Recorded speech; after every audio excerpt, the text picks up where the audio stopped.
দায়িত্ব নেয়ার পর তৃতীয় দিনের মতো সচিবালয়ে অফিস করছেন প্রধানমন্ত্রী তারেক রহমান। সকাল 10টায় সচিবালয়ে আসেন তিনি। দিনের শুরুতে পররাষ্ট্রমন্ত্রী ডক্টর খলিলুর রহমানের সঙ্গে আলোচনা করেন, আর এরপর সৌজন্য সাক্ষাৎ করেন সৌদি রাষ্ট্রদূতের সঙ্গে।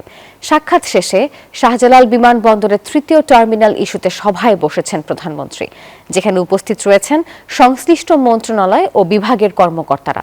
এছাড়া স্বরাষ্ট্রমন্ত্রী, স্থানীয় সরকার মন্ত্রী, আইন মন্ত্রী সহ একাধিক উপদেষ্টার সঙ্গেও আলোচনা হওয়ার কথা রয়েছে প্রধানমন্ত্রীর।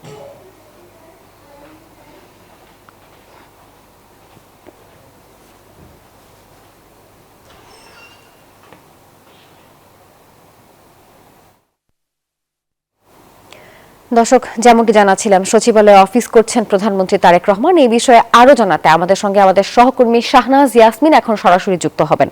শাহনাজ, জানাবেন যে এখনকার সবশেষ কি তথ্য আছে আপনার কাছে? আমরা জানাচ্ছিলাম দর্শকদের কিছুক্ষণ আগে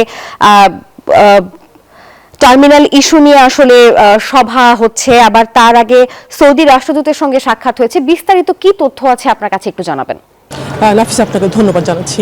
17 ফেব্রুয়ারি তারেক রহমানের নেতৃত্বে বিএনপি ক্ষমতা নেয়ার একদিন পরে 18 তারিখে প্রধানমন্ত্রী তারেক রহমান অফিস করেছিল এবং পরপর দুদিন, গত বৃহস্পতিবারও সচিবালয়ে প্রধানমন্ত্রী অফিস করেছিল এবং শুক্র শনিবার দুদিন ছুটির দিন ছিল। গতকালকে 21 ফেব্রুয়ারি ছিল, কিন্তু গতকালও প্রধানমন্ত্রী তার প্রধানমন্ত্রী কার্যালয়ে প্রথমবারের মতো অফিস করেছে। আজকে সপ্তাহের প্রথম কার্যদিবস শুরু, রোববার। আজকে সকাল 10টার ভিতরেই সচিবালয়ে চলে আসছে প্রধানমন্ত্রী তারেক রহমান এবং আমার পিছনের এই যে ভবন, মন্ত্রী পরিষদ বিভাগ, এই ভবনের দোতলায় প্রধানমন্ত্রীর জন্য রাখা একটি কক্ষ আছে। সেই কক্ষটিতে প্রধানমন্ত্রী অফিস শুরু করেছেন এবং শুরুতে 10:30টায় প্রধানমন্ত্রী অফিস করেছেন পররাষ্ট্রমন্ত্রী, প্রতিমন্ত্রীর সাথে এবং 11টায় শুরু হয়েছে যে বৈঠকটি, সেটি হলো সৌদি রাষ্ট্রদূতের সাথে। সৌদি রাষ্ট্রদূত সহ 3 সদস্যের একটি প্রতিনিধি দল আসছে এবং সেই বৈঠকটিও শেষ হয়েছে 12টার দিকে।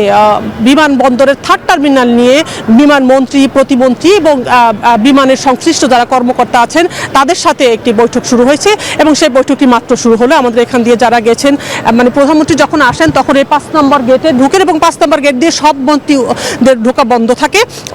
তারাই আমাদের সামনে সাংবাদিকরা যেখানে থাকেন সেদিক দিয়ে সব মন্ত্রীরা ঢুকেন এবং বিমান মন্ত্রীর সাথে আমাদের কথা হয়েছে। উনি বের হয়ে আমাদের সাথে কথা বলবেন যে 3rd টার্মিনাল নিয়ে আসলে কি কথা হয়েছে।